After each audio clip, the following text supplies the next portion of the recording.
Thank you all for showing up. It looks like we've got the chat function figured out.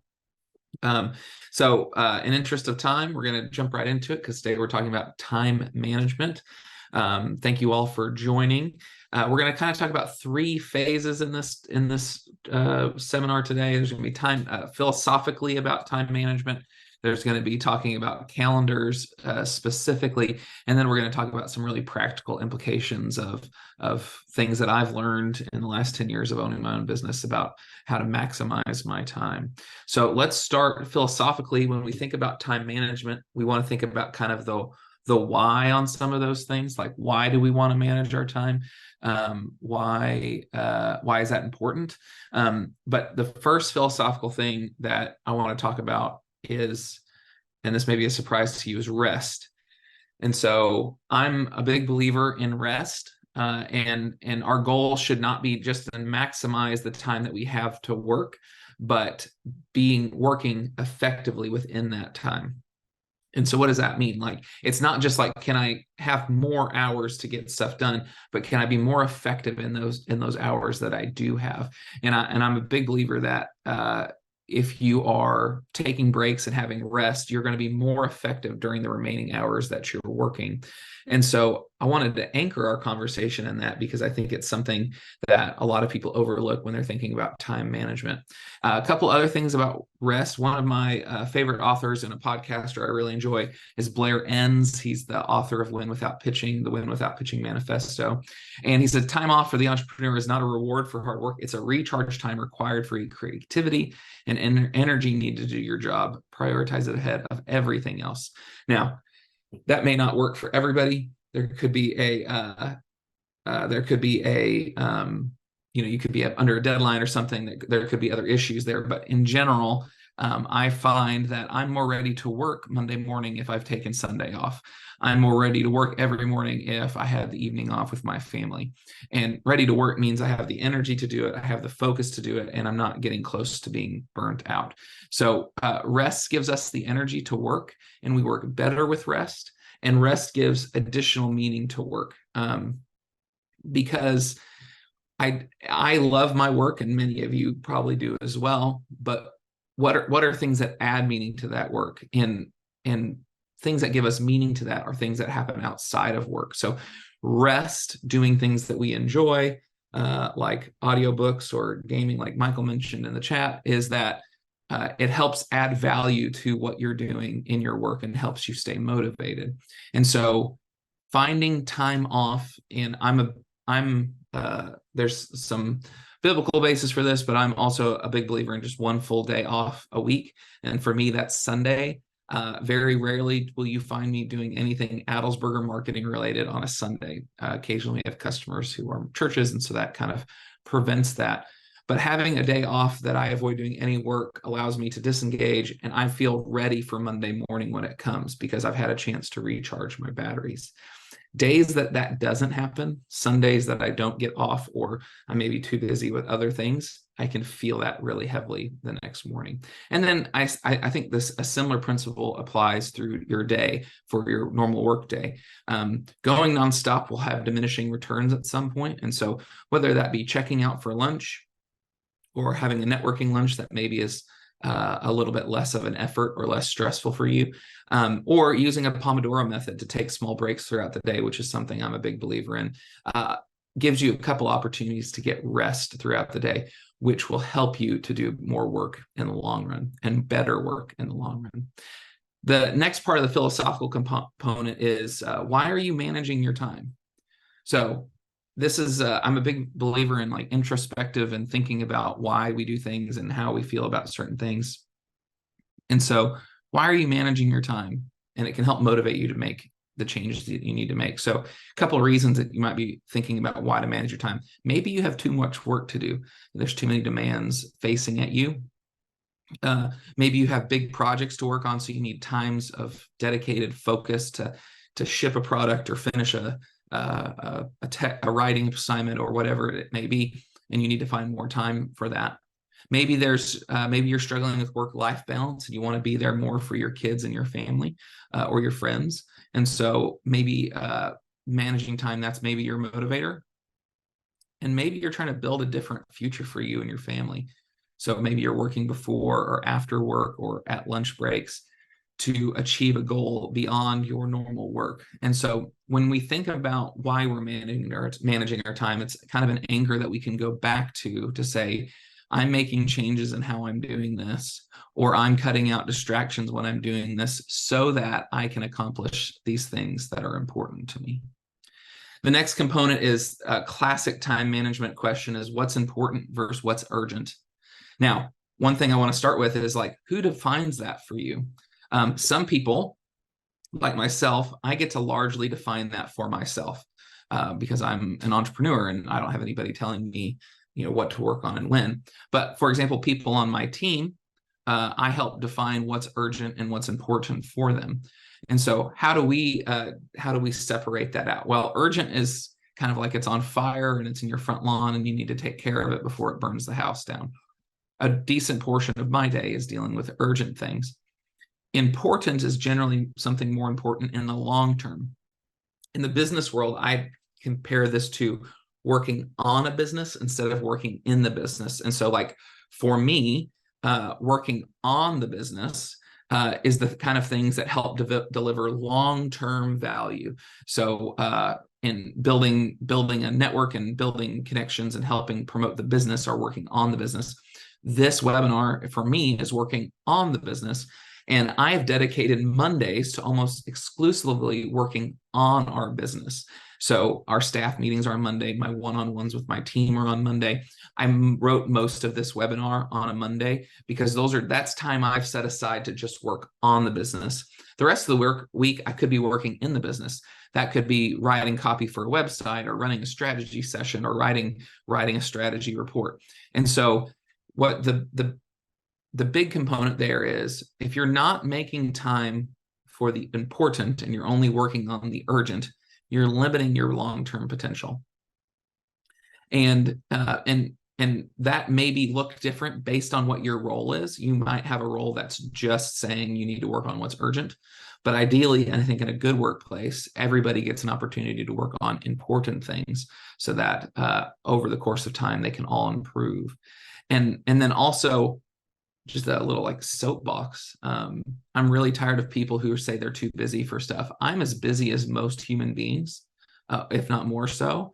And when you say yes and then don't follow up on it, it's not because you are too busy. It's generally because you didn't make it a priority enough. And so when you think about urgent and important and you think about your commitments, it's all about what you prioritize enough to keep your word. So the next section on the component of philosophical is knowing thyself. And so thinking about when you as a person, when do you work best? I work best in the mornings. I can get a lot done before noon, and then I'm like more tired in the afternoon.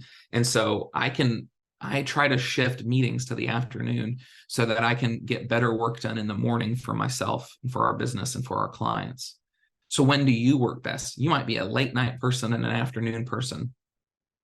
I have worked on rearranging my life to give me better working hours in the morning so that I can get more done. And I also know that if I don't go to bed by 9:30, I'm going to be in a bad spot the next day. So like I have initially cut out many things in my life to make sure that I can do that. Also knowing yourself, like what does rest look like for you? Is that going for a bike ride? Is that going for a hike? Is that watching a movie? Is that cooking a meal?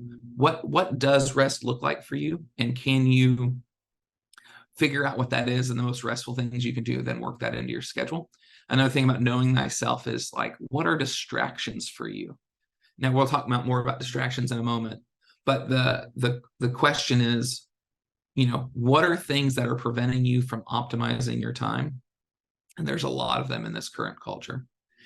And then the power of no and yes. And so, yes, it's a classic that every time you say yes to something, it's a no to something else. And so when you think about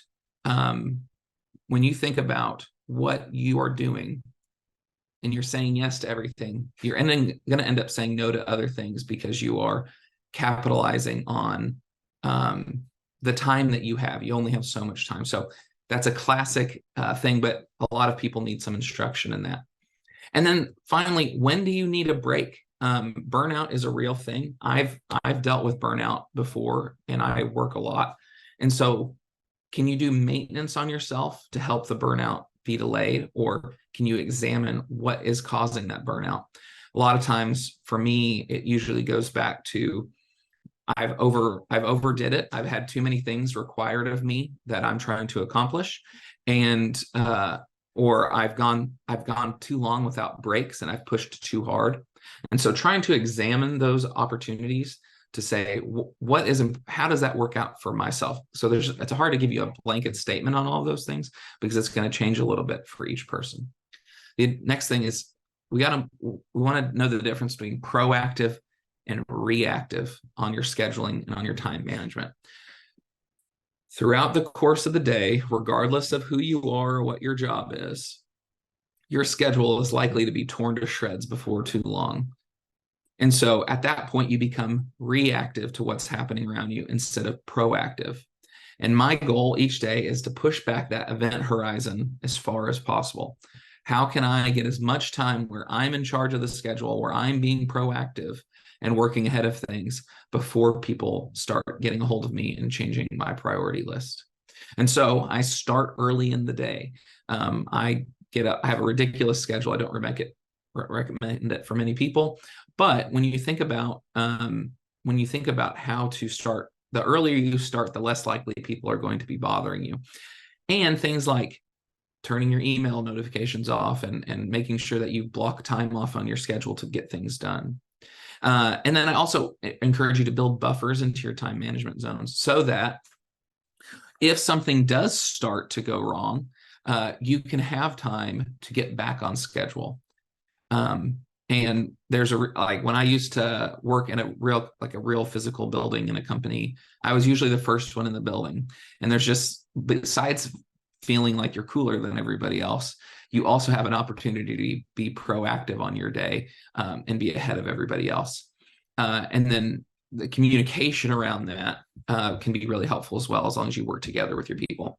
And the last component on the philosophical thing is we've kind of talked about why we want time management, but we should also think about what our goals for each day are. Sometimes in some of our works, and I know some of the people in the chat in the attendee list, some of our goals, sometimes it's hard to know if we've been successful on any given day. And that can be demoralizing for me, as I'm sure it can be for you. And so each day in my daily planner, which we'll take a look at in a minute, I set out 3 goals for that day. And I try to remind myself, if I've accomplished these 3 things, that I've done well for that day. And that same sort of mentality can apply to the entire week. What are some of the things that I have to accomplish this week? And knowing that if I accomplish them, I've done good work. And then taking that out, we like to think about things in a 90-day framework. So what will make this quarter successful? A couple of years, or last year, we started developing our EOS framework. If you haven't heard of EOS, it's a great book for leadership development and for working on your organization instead of just in your organization. And EOS wants you to break it down and look at a 10-year goal in 90-day increments, which seems like a lot of craziness and planning, but it's really not. It gives you an opportunity to get started there. And so we have company goals in 90-day increments now. We haven't hit all of those, but that help us get to the future that we're trying to get to. And so something you should think about, is this calendar, is this schedule helping me to be more of who I want to be? And then going back to the reason we made, and then take that information and go back to our reason for managing our time. And then hopefully you'll make sense of this. And is this calendar reflective of that goal? So I'm going to drink some water. You're free to put questions in the chat. Chris is going to help us manage those. And then we'll move on to the next segment, which is the super exciting section of calendaring. Okay, so calendaring is not fun. I don't know that anybody gets super jazzed about it, but we're talking about time management, so we have to do it. And so I think of calendaring in 2 components. The first one is calendar versus schedule. Now, I use two things to manage my time every day. One is my digital calendar, which we use Google Calendar within our company, and then I use a written schedule every day to help block out those individual moments of tasks that we need to work on. So for our digital calendar, what goes on there? That's for things like appointments and maybe some regular scheduled blocks of time, like things that are super crucial and urgent that if you don't put on the calendar, you could get disrupted from. So like finishing a report on time. But the more things are on that, you might start to miss the value of it. This is like actually what my calendar looks like next week. And I've normally this calendar is a lot more chaotic because it has all of our team members on it and my personal calendar and my wife's calendar. But as you can see, most things on here are appointments, except for a couple of components. Internal Mondays, like I mentioned a little while ago, internal Mondays is I put that time on the calendar on repeat every Monday, and we do our very best to not have any client meetings during those times. Very rarely does it happen. If there's some sort of specific need, we will do that, but it's very rare. And so we'll have our staff meeting. I'll have my one-on-ones with some of my team members. I'm recording podcasts that day, review ads for future webinars, because there's 2 more of these coming up in this series. But the other time block on there is KA sales time. And so this is a pretty sensitive period of time, although I'm actually going to be out for part of it for something for my children. But that is time that I have locked in so that I make sure that I'm doing the things that I have to do, which is business development for our company. And so I'm spending a couple hours on that every week. And I work on doing that there. But the rest of those things are appointments where we are going to someone's office, we're having a Zoom, we are having meetings with outside people. And so we try to keep all of those things on the calendar. So when Krista, who is awesome and helps us manage all of our projects and our timeline, when she's trying to schedule a new strategy session or a new meeting, she can access that and see where our meetings are. So it's very clear there. I also don't want to get confused on here about what I have to be at and what I need to be doing, if that distinction makes any sense. So like, I have to be doing sales development, but Krista knows that Mondays and Tuesdays, if we absolutely had to, we could schedule something, but we try not to. But I have to be at that kid's appointment. I have to be at that industrial strategy session. And so the rest of that time is left open, and I manage that on a time blocking micro schedule. So what does that mean? So we love time blocking. If you've got a to-do list, which we'll talk about in a second, you need to be able to take those tasks and put them on a time. Because if you don't have time dedicated for those tasks, nothing is going to happen. So for me, each day, I use this originated in the Best Self Journal, which is a paper journal that I can recommend to people. But I got a Remarkable tablet a few years ago. I really love it. If you've been in any meetings with me, you know that I really love it. And I've created a PDF version of this document, and there'll be a link in a second where you can download some of my Best Self Journal files, or my knockoff Best Self Journal files. The print book is awesome. I just do everything in this Remarkable journal. And so what you kind of see here is like, there's an opportunity for gratefulness and goals for the year, like longer term goals, usually 90-day goals, but then 3 big targets for the day. And if I've done all 3 of those things, I will know that I've done well that day. But the thing I really want to focus on is the time blocking. So this was actually my time blocking for today. And so when I get up at 4:15 in the morning, so 4:30 to 5:30, I was working on webinar prep. So I was rehearsing this, working on my slides, making sure that everything was good to go. And then I went for a run and did what I call my full English breakfast, because I like to name things. And so that's like a list of things that I do for myself in the morning, like read my Bible and pray and read a journal or read some sort of educational material, and then get ready to go. And then I've blocked time throughout my calendar to work on specific projects for specific customers. And I know that after this, I'm going to be wiped. I'm going to be pretty exhausted when I'm done with this.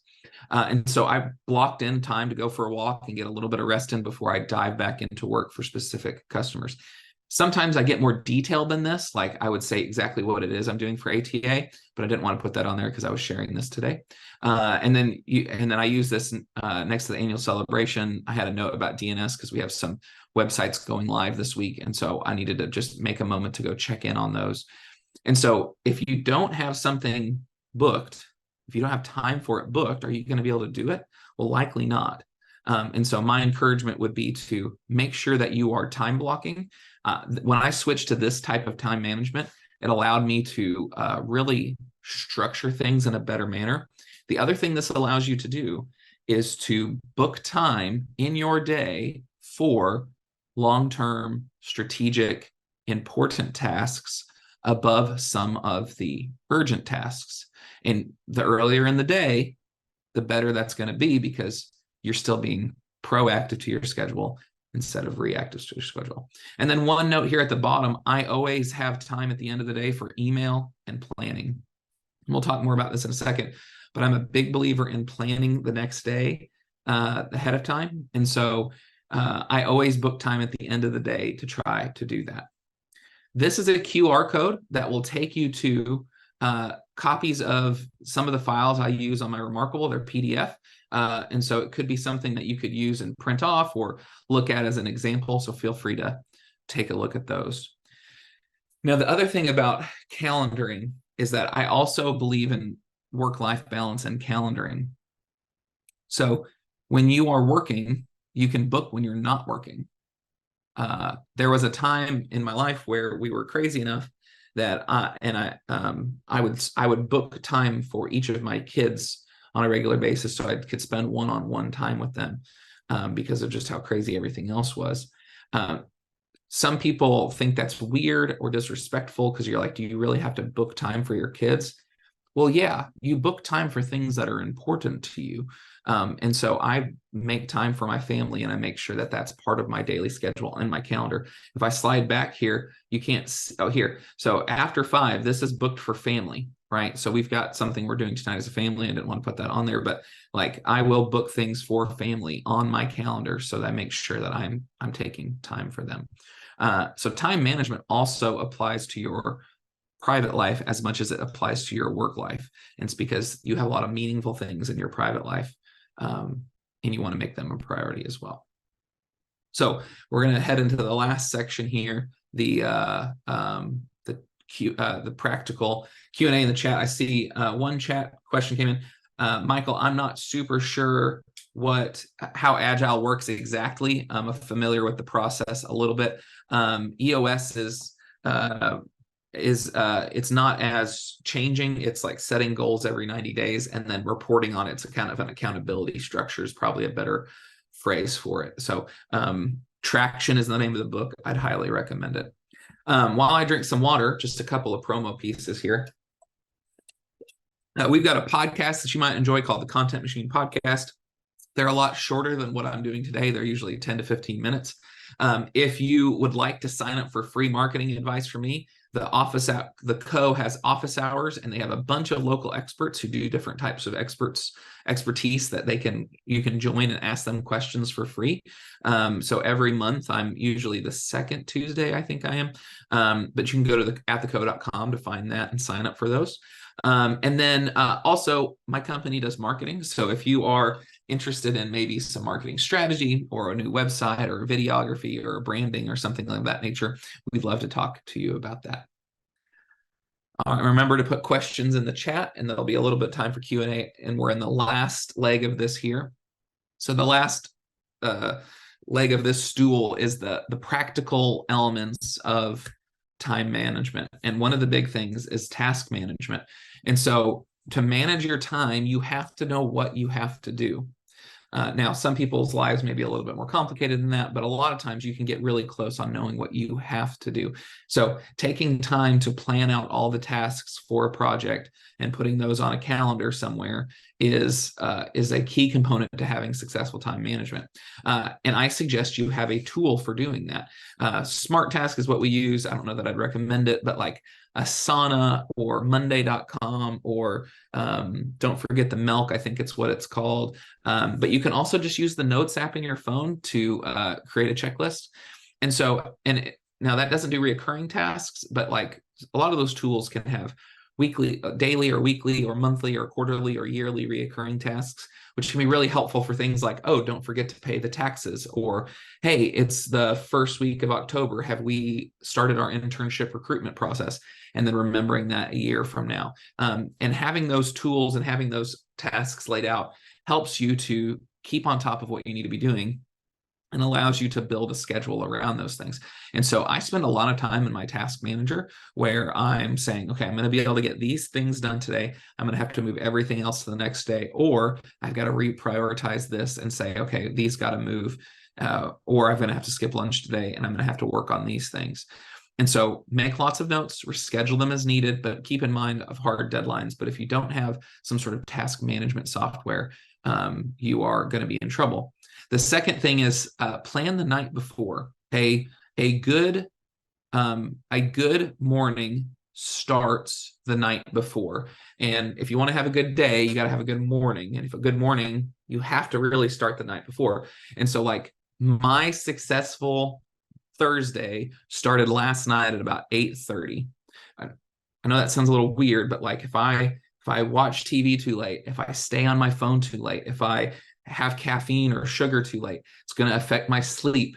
And if I affect my sleep, I'm going to have a hard time first thing in the morning getting up and working and running and on doing all those things. And if I don't work out and run and do work in the morning, the rest of my day is not as optimal as it could be. And so planning your night, the night before, you start to make lifestyle decisions that help you have a better setup for the next day. But then also I plan out my day the next day before the end of the day. And so it doesn't take me but 10 minutes to look through my task manager and say, okay, these are the appointments I have in my calendar. And then I go through and I fill out that journal with time blocks. And tomorrow is going to be great because I have no appointments tomorrow. And so that just means I'm going to get like an energy drink and I'm just going to crack out work all day, which I'm excited about. And occasionally you get an opportunity to do those. I don't get them very often. And so I'm going to get a lot of important work done tomorrow and not so much essentially urgent work. But if you can plan your day out the night before and then do that, and you did that every day, you could conquer the world. I have days where I fail to do that, and that's why I haven't conquered the world yet. And then when you're thinking about prioritizing that day, we've kind of talked about being proactive versus reactive. Mark Twain has a great quote. If it's your job to eat a frog, it's best to do it first thing in the morning. And if it's your job to eat 2 frogs, it's best to eat the biggest one first. Now, it's a kind of a humorous quote, of course, but also a huge amount of wisdom in that. Because we're able to be proactive when we're doing things first thing in the morning. Also, I like to learn about willpower and how those things work. You have more willpower at the first thing in the morning at the beginning of the day. And so if you have a really difficult thing that you need to do during the day, maybe it's like writing a report that you don't want to write, or emailing a customer that you're mad at, or doing something of those natures, or something that requires a lot of strategic thinking. It's best to do it first thing in the morning. You're fresher, you've got more willpower, you're ready to conquer those things. And if you've got 2 hard things to do, the sooner you get those big ones done, the better you're going to feel about your day and have more opportunity to be successful in the long run. And then the second thing is like clarity brings power. This is kind of our company theme this year. But if you know what your goals are for the day, if you've set by your time blocking what your 3 goals for the day are, you're going to know what you're trying to accomplish. And you're not going to waste time debating about what should I work on next, because you're going to have a list of things that you need to work on next. And clarity is something that's going to be super helpful in helping you manage your time clearly. But this is the biggest warning. Distractions are death, at least unnecessary ones anyhow. So when you think about distractions, you need to put your blinders on. Now, this is a little bit funny. For a long time growing up, I remembered this random beer commercial about a horse with blinders on, and I could never find it, could never figure out what it was. One day I found it. And so this is real quick. Let's play here, see if it'll play. Here we go. I submit to you Miller's Record. Miller Lite, the great tasting beer that's less filling. Miller Genuine Draft, a beer with genuine flavor that's cold filtered smooth. Clear beer. Well, Miller clearly has a history of progressive decision making, and I would ask the king of beers what he would say to that. Why won't my opponent debate this issue? Is it because he's a horse, or is it because he's got blinders on? No peripheral vision. Look at me. Both sides. Choose taste. I love that commercial because it's funny. It pokes fun at an existing brand, but also blinders are awesome. You need to put your blinders on if you want to manage your time well. What does that mean? One, I don't understand how people have a ping on their emails every time they get an email. That's senseless to me. Like, why would you want a noise every time you got an email? There's so many distractions in that inbox that are not things that you have to do. And so think about that process. Like, do you really want to get a buzz on your phone every time you get a Facebook comment? Do you really want to get a text message alert every time you get a text message from everybody that might send you a text message? My answer to that is no. There's a great book I'd recommend called The Attention Merchants, and it's all about the way our attention works and how it's been so divided in our current culture because of all the forms of technology around us. But being able to remove things that take you out of your work as much as you can is one of the key things you're going to want to do to be successful. Distractions are death. So can you hide your email inbox? You know what? I hide my inbox in my desktop setup here because I know that if I keep seeing my inbox, I'm going to want to respond to every email that comes in. And I don't need to do that the second they come in. I need to be able to manage them and look at them over time. The other thing that's really helpful to me is when I hide my phone from myself. I know this sounds dumb, but if I put my phone outside of my immediate reach when I'm working, as silly as that sounds, it really cuts down the amount of times that I pick up my phone to look to see if I have a notification. And some of that is just a lack of self-control within myself. But I've found that if I just put it out of reach, I can be more focused on what I'm doing at the moment. Speaking of phones, one of the nice things that Apple has done in the last couple iOS updates, and I'm sure they probably have something similar to like this in Android, is called focus modes. And so I can set my phone to a work mode that only allows my employees, and I can set exactly who I want to be able to reach out to me at any given moment. I get a bunch of junk calls every day and I refuse to answer them. So if my phone, it's not saved in my phone, I don't answer. And then my team is able to text me and reach out to me because I absolutely need to get to them. And then a couple of other people that may have specific reasons for needing to get out and reach out to me have access to me as well. But most people it won't buzz or anything. And it allows me to stay focused because I have a lot of people trying to text me and email me and call me. And then I check my phone every hour or every 30 minutes or every couple hours, and I make sure that I get back to people in a timely manner. But it prevents me from working on a subject and then being torn away from that instantaneously. And that's something that we really need to work on as a culture. Screen time has been introduced in iOS, and they may have something like that on Android, but it's like a truth-telling statistic. It's like, how much time did I really spend on this app today? And many of us, it's going to be disappointing on how much time you're actually spending on that statistic. So I'd encourage you to turn on screen time.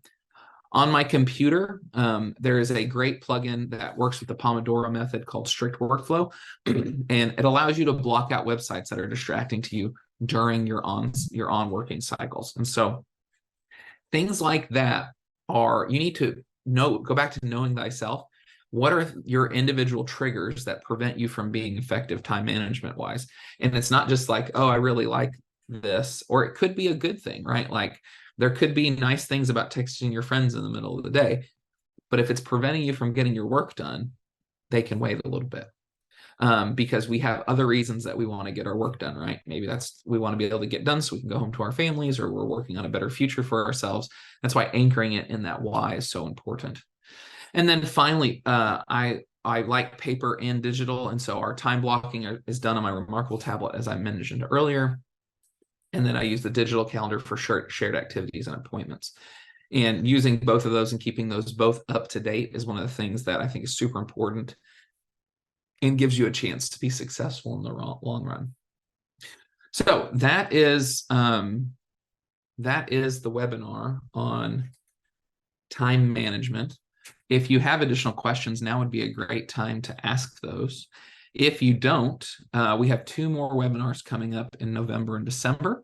Those are on our website. One is on brainstorming and one is on 90-day content planning. We'd love to have you join us for both of those. But I don't see any additional questions coming in. So, here's a question that's come in from Timothy. It says, how would you recommend discerning when you work best? I think depending on what your type of work is, depending on what your type of work is, maybe how that affects you. And so you should probably just over the course of a week, try to do your main work task for, let's say, writing is really tiring to me. If you wanted to try to do work tasks, try it at different times throughout the week and see if you can sense any difference in the delivery of that test from you. If it's design work and you find that afternoons are better because you've had coffee and you've had lunch and you've gotten fully awake, but test it, like make notes on it. Be like, how did this session go? Did I feel like I was successful in this, or did I feel like I could have done better? Or more likely, comparatively, this afternoon versus this morning, I did a better job writing. And if that's true over a course of time, I would work on structuring that to optimize for that. Do you ever find that using tools or notes leads to scope creep? And I'm not sure if I understand your question. If it's, do I feel like the tools get out of hand and they're too much to manage? Depending on how frequently I have to use them. So I'm in a position where I have come to fully grips that if I do not offload the information from my brain to my phone or some sort of digital device, it will disappear. I have a pretty good memory, but like I have just decided that if I don't make a reminder on my phone, if I don't make a note in my notes, I may as well just not even worry about it. The great thing about that is, one is it's written down somewhere and you can stop having to think about it instead of trying to remind yourself every 10 minutes that I have to write that down. And so, yeah, I would be careful about the tools that you're using. The best tool is the one you can use, right? And so if you are trying to start up a super fancy task management software and you are not dedicated to it, or you have, or the friction of using it is too high, you're going to fail. So that's a great question, because it illuminates something that I didn't really talk about, is like, you need to have a tool that you're going to use, and finding that tool that you're going to use because it's easy and it's accessible, and it's not going to be too much of a distraction is some good rubrics for helping pick that tool. Too fancy of a tool or too complicated or hard to use, you're not going to use it, and it's going to be unsuccessful. And then you're going to be like, Kevin told me to do this and it's failed. It's his fault. No, I would encourage you to find something that is easy to use and works with the way you work. And we've had this issue in our team some, where we've instituted tools and not everybody's been jazzed about using them. And so we try to work through why that might be. But at some point in our company, it's like, this is how we do things. If you work for yourself, or you're in a smaller organization, or you're just organizing your own stuff, you have a lot more freedom in that. And there's a lot of task management softwares. And so maybe even just start with a notes app in your phone and see if you can find out what you like about those things, and then try to use them. Try to find a tool that does those things better. Thanks for the question. All right. Well, looks like we're going to get out of here early. If you, once again, thank you all for joining, and I hope this is useful. Feel free to shoot me emails if you have questions. And then a great way to keep up with our company is through our Content Machine podcast. That's available on all major podcast platforms. And then feel free to sign up for office hours and get some free consulting, or just call us and we can we can talk about doing business together. So appreciate all of your time, and I hope you have a great day. Thank you for your attention. I sincerely appreciate it.